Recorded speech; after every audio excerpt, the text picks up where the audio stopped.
こ行ったんだろう。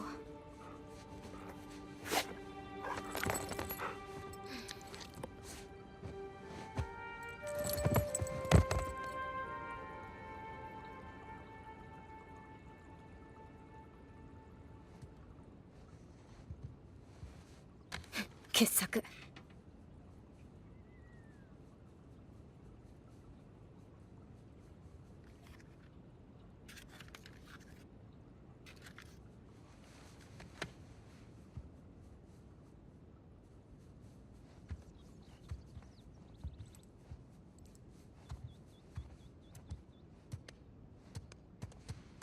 最高。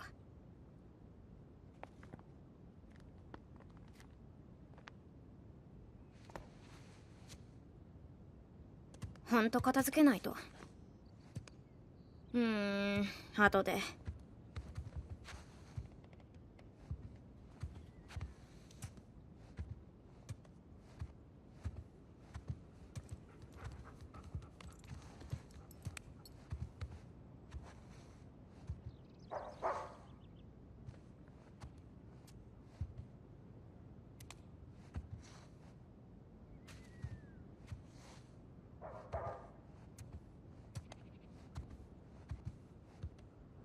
ママ、パパ、誰か？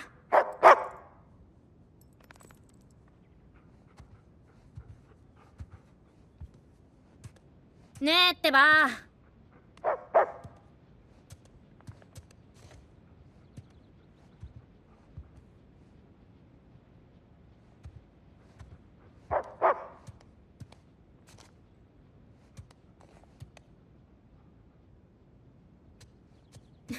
私の部屋が汚いなんてよく言える。はあ、綺麗だな。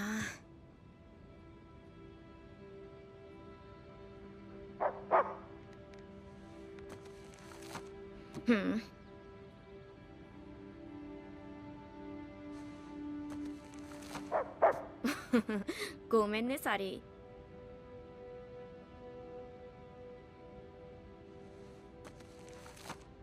わあ、サムがすっごく若い。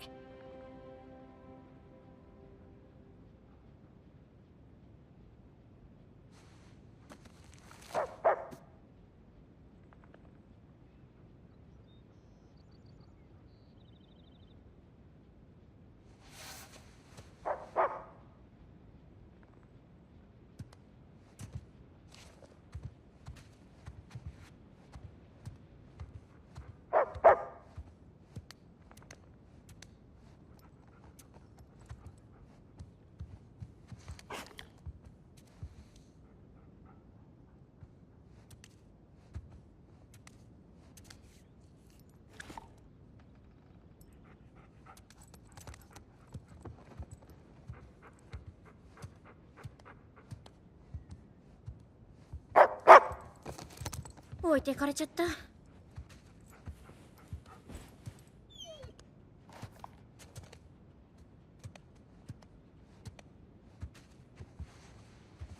わあ、かっこいい。またママ貸してくれないかな。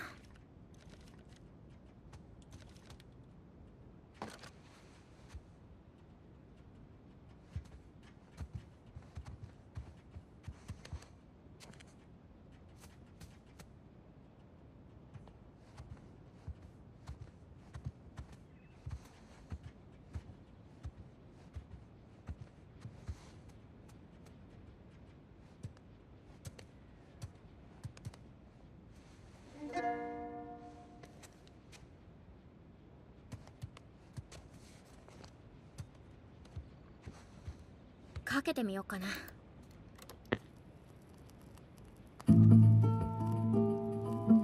ママの音楽の趣味変。これ結構好きかも。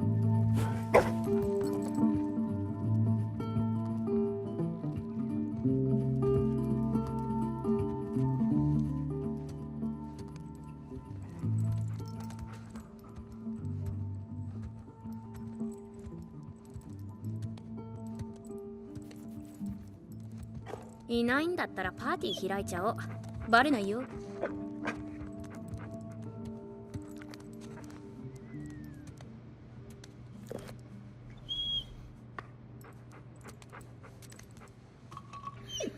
しょうがない。1個だけね。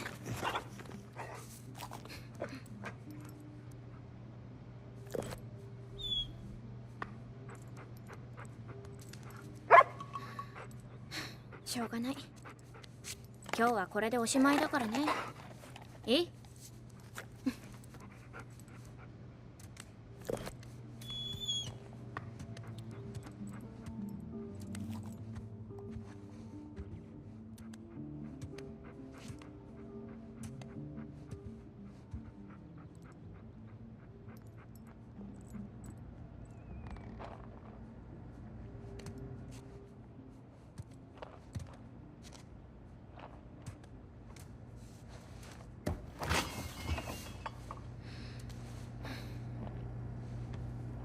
あった。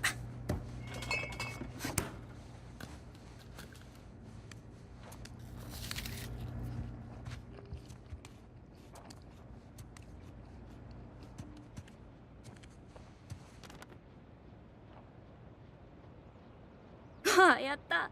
サムとサリーが来るんだ。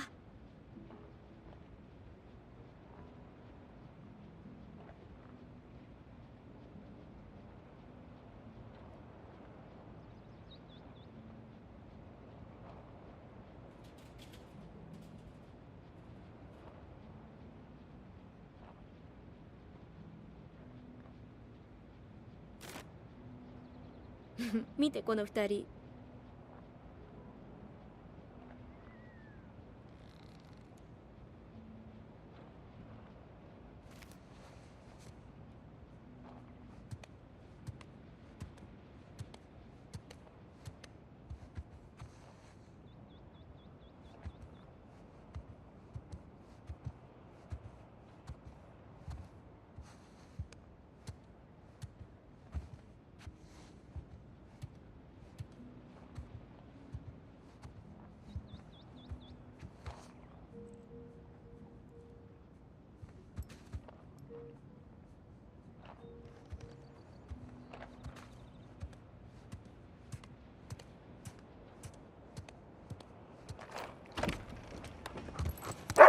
こら行っちゃった。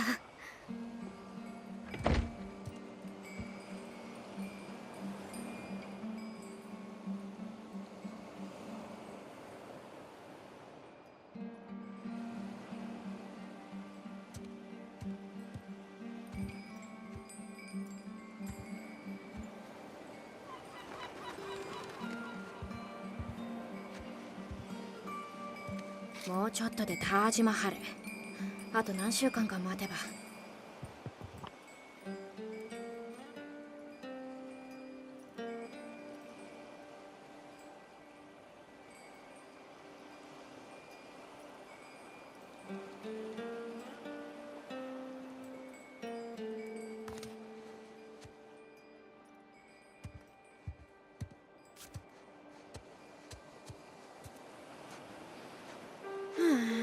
最高の天気。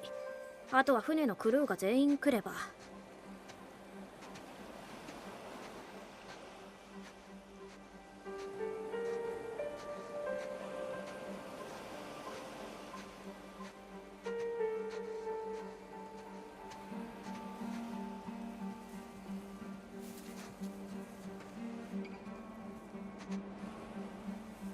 車はあるけど、まさか宇宙人にさらわれちゃったとか。ま、買い物行っただけか。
誰か？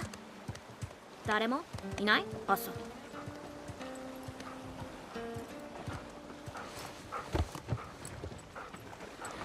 食べ物は準備 OK。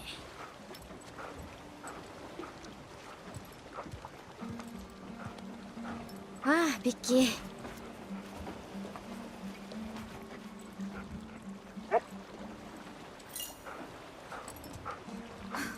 よしっと。パパとママは？あ、じゃあ探そう。ほらねえ。一人で探す。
ここにもいないね。なるほど、待つしかないか。わ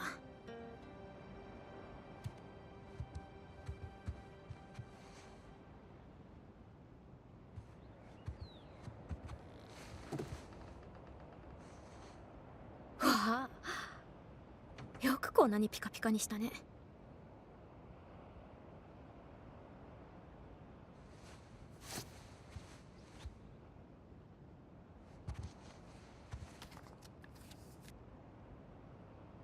わかったんだ。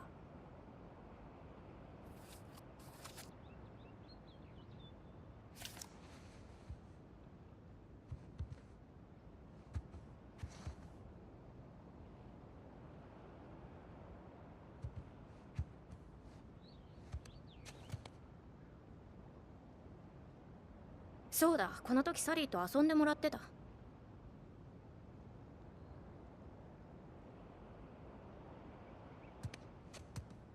そうそう、これが私のお気に入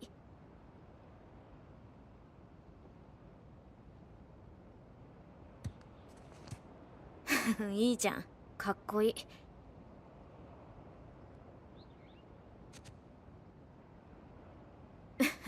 これ覚えてる。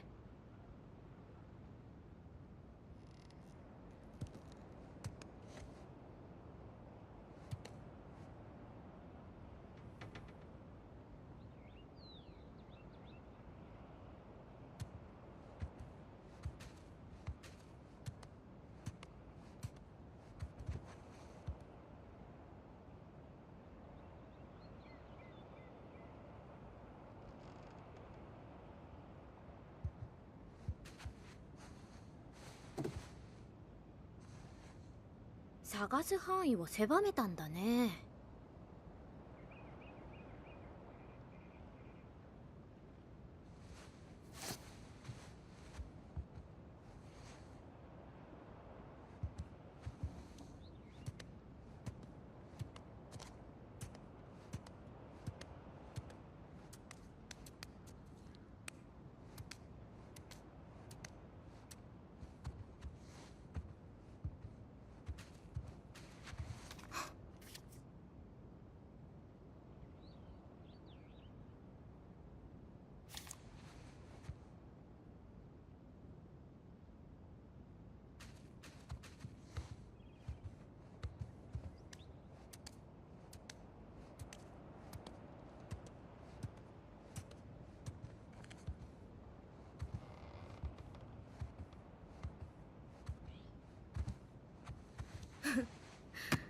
変なの。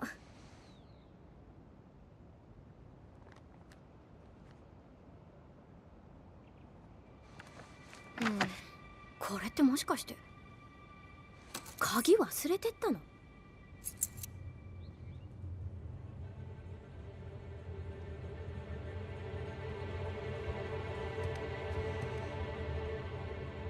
ダメだよね、絶対に無理。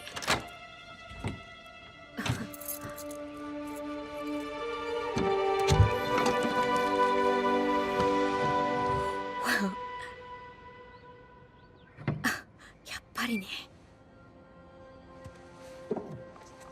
なんだろう。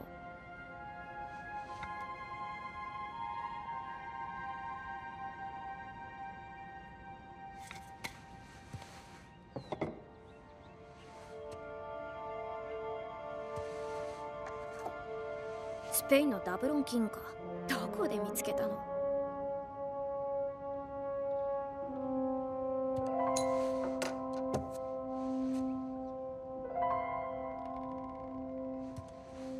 不気味だけどかっこいい。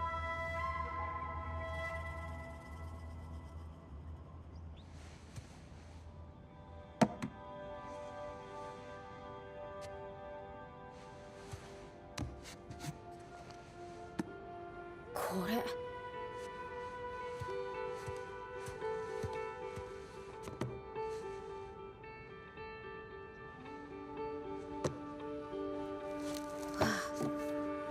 何これ？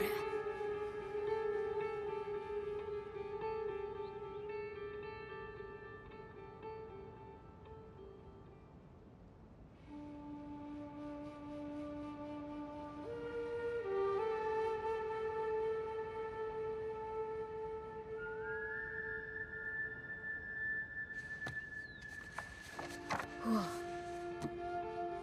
ヘンリー・エイブリー、ガンズウェイクを略奪。待って、エイブリーの財宝を探してたわけ？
嘘でしょ。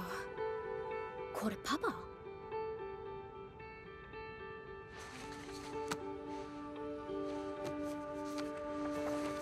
シックパルビスマグナ。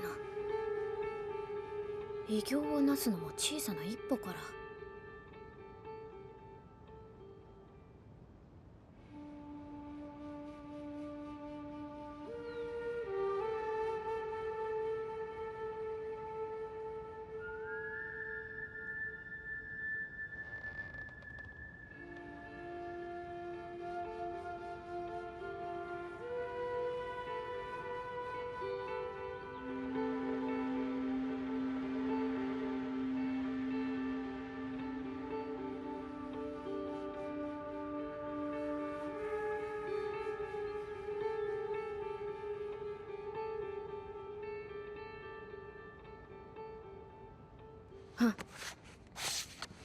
これは？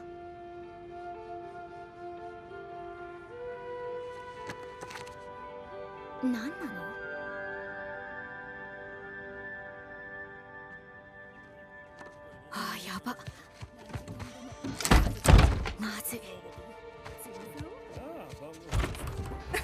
そこにいたか。パパ。探したぞ。ここで何してる？ああ、2人を探してたの。ボート出すわよ。ほら。うん、すぐ行くから先に行ってて。どうして？ああ、ほら私。なんだキャシー。ねえ、怒んないで。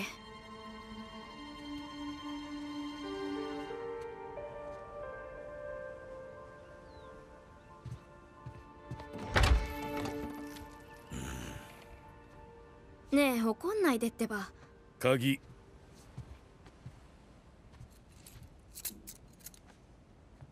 それで何を見たんだ？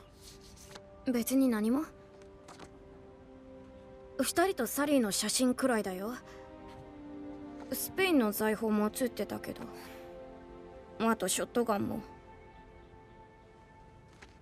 そう。遅かれ早かれ気づくんだし、もう打ち明けたら？まだ早すぎる。何のこと？あのクソヤバそうなやつ。言葉遣い。ねえ、気をつけて。ごめん。でもまさか骸骨なんかを棚に入れてるなんて見えちゃったの。銀色の頭蓋骨みたいなの。まだ絶対早いってだろ。ネイト、今話すべきよ。ねえ、今話してってば。待った、話って一体何の話？まだ子供だ。でもサムとあなたはもっと小さかったでしょ。いや、それとはわけが違うだろ。ねえ、私もし怪しいことをしてたとしても全然気にしないから。私だってもう大人なんだし、教えてよ。大人ね。いくつだっけ？笑える。まあまあ。わかった。じゃあまずはそうね、歴史上の大発見があるってある日パパが電話してきたの。それが全ての始まり。絶対に詐欺だって思って。イケメンの詐欺師。ちょっと顔も知らなかったってば。知ってたろ。絶対そう。それでその詐欺師が言うの。金を出してくれればフランシス・ドレイク卿の棺を見せるって。言っとくけど本当に見つけただろ。でもインドネシアの海賊に取り囲まれたでしょ。おいおい、あれは俺のせいじゃないって。ねえ、ちょっと待って。フランシス・ドレイク卿の棺を見つけて、しかも海賊に襲われたって今言ったよね。本当に？ああ、まあそんな感じね。マジ言っちゃってる。言葉遣い。マジやばい。よし。それで続きは？なあ、天気もいいしボートもあるし風もいい。続きが聞きたいならボートを出そう。ほら。ねえ、フランシス・ドレイクの骸骨ってどんなの？入ってなかったよ。そう、手帳とエルドラドの地図だけさ。あの黄金鏡。ああ、伝説ではね、実際は黄金の像、呪われた像だ。ねえ、それマジで？ああ、マジさ。それはひとまず置いといて。でな、地図をたどっていったらアマゾンの地図が見つかる。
know, with just the inception of Uncharted, we wanted to create a playable summer blockbuster. We've always rooted it in it's character-driven, story-based, action-adventure shooter.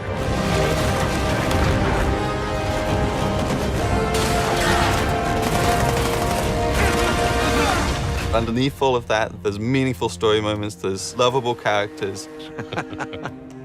It's been a while. Too long, boyo. The heart is Nathan Drake and the cast of characters that surround him. This was somebody who was vulnerable. I remember the first time that we did a punching thing, and I said, hey, what if I hit him and it hurt? You know, I said, I've punched people, it hurts. So he was one of the first people who would hit and go, ah, you know, and when he fell from a height, it knocked the wind out of him and he would struggle to get up. That's what Nate is at his core. He's just a normal guy trying to do the best he can, and he just keeps falling into these extraordinary circumstances and, you know, has to dig his way out of them. And everybody wants to be that guy. You want to be that adventurer that's digging up treasures that have been lost to history and time. You want to see what kind of problems he gets himself into and how they're going to get out of it. And you get to be part of that adventure, like, how am I going to get them out of that? With Uncharted 1, you know, that was our first game on the PlayStation 3.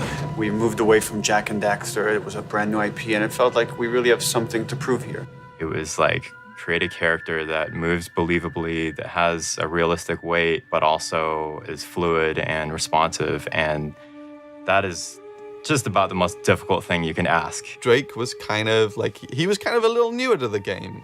He was still figuring himself out, and so was the studio in lots of ways. We were still trying to figure out what Uncharted was. The cutting edge part of Uncharted was the process by which they decided to capture the content. And a lot of it was trial and error and trying to figure it out and trying to gain experience of doing that. All the games that I'd done before were all you go into a booth by yourself and you do the lines one by one. And I thought that's what it was going to be. And Gordon Hunt, who was the director, came over, and I'd known him for a while, and he said, this is what we're going to do. You're going to start out here, and you're going to go, and whoa, Gordon, what are you talking about, moving around here? This is a game, right? And he said, yeah, it's motion capture. And I went, motion what? And I think, you know, especially 10 years ago when this started, that was something that people never saw. And we had this idea of the game was going to be 3 pillars. It was going to be combat, traversal, and puzzles. And now it felt like with Uncharted 2, we really have something to prove. Let's tell a more complex story. Let's get deeper into who this character is. Let's show some of his flaws. Let's get into some of his vulnerabilities, his insecurities as a character. But at the same time, we wanted to up our set-piece game, and from a couple of pieces of core technology, mostly Drake's interaction with moving objects, that sort of spawned these big set pieces like the train and the building that collapsed. But they weren't the focus. They weren't the core tenet. We didn't start saying we're going to make amazing set pieces. We started saying we're going to make core gameplay that's really, really solid to play.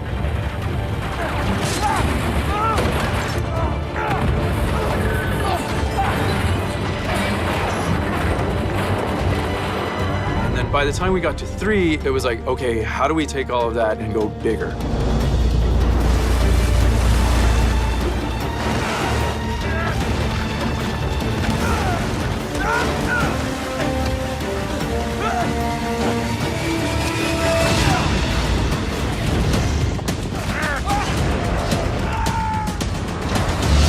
Last of Us to me was refreshing because you could get away from that spectacle. You could think more on like a very intimate character level and gain an experience with something that, again, as a team we were uncomfortable with. We've never done something like that before. We've never tackled a genre like that before. We tried to take those big over-the-top set pieces and we tried to couple them in with pivotal points in the story so that when a big event happens to our characters or the relationships with those characters, that we really wanted to play those out.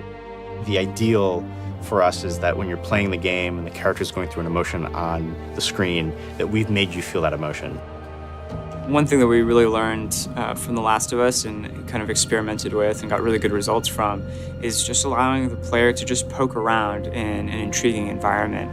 You know, talk to people, have these kind of side conversations with your buddies or with your allies and stuff that give the player this slow time to really make themselves a part of this world. Hey, you like that? Huh? Nate, tower. If it's solid, come on, it's a lemur. Come on, come say hi. Something that we really felt like we learned a lot on The Last of Us is the relationship between Joel and Ellie, and how it's not just Joel doing everything, but Ellie is a big part of it as well. And it feels so satisfying when she helps him out at the last minute, right when you need it. It really resonated with us, and we really want to incorporate that type of feeling as well with the characters that you travel the story with. We want them to be there with you and helping you, and you guys working together as a team. After making The Last of Us, I think that influenced a lot in making a more personal story with Uncharted. But at the same time, you know, we love Uncharted. This is still the Uncharted that you've always loved. It's just there's more layers to it now. So moving back into the Uncharted world is kind of like coming home in a way and creating a very kind of brighter, larger world to play in. It's similar in some ways to, you know, Nathan Drake being drawn back to the adventure, being for us to like go big again and go like big spectacle, big explosions, while trying to like take on all the lessons we've learned throughout the games that we've worked on and try to tell a more human story within that. Uncharted 4, perhaps as a result, is going to be the best balance of bombastic and over-the-top and exciting adventure and these smaller moments, these small intimate moments that end up meaning just as much, that end up sticking with us for just as long. I think there's a lot of responsibility for us to be true to what has come before with Uncharted. The last 3 games were these amazing adventures, and now that we're doing the 4th one, which may be the final chapter, there's a lot of respect that the characters have earned. There's a lot of emotion that we've invested in these guys and gals over the years, and a lot of hard work that's gone into to make it all possible. We feel like there's so much invested from all the people here that have been working on Drake and this whole like world for a decade. We want to do ourselves the service of actually tying this together. And I think there is some responsibility there to take it seriously, to tell the story of these characters honestly, because there are so many people that take such joy in it, that our responsibility is to then make sure that they're getting the best possible game we can make. And that's constantly as a team, you're seeing how every department pushes the other one, and we strive for nothing less than perfection. Even though we'll never achieve it, we're constantly shooting for that. And that's the thing that drives us, is we want to make something that we can look at and be proud of and say like, man, this is like how cool we made this. Every pixel on the screen, like somebody here, there was energy that went into every single pixel on that screen. That's awesome.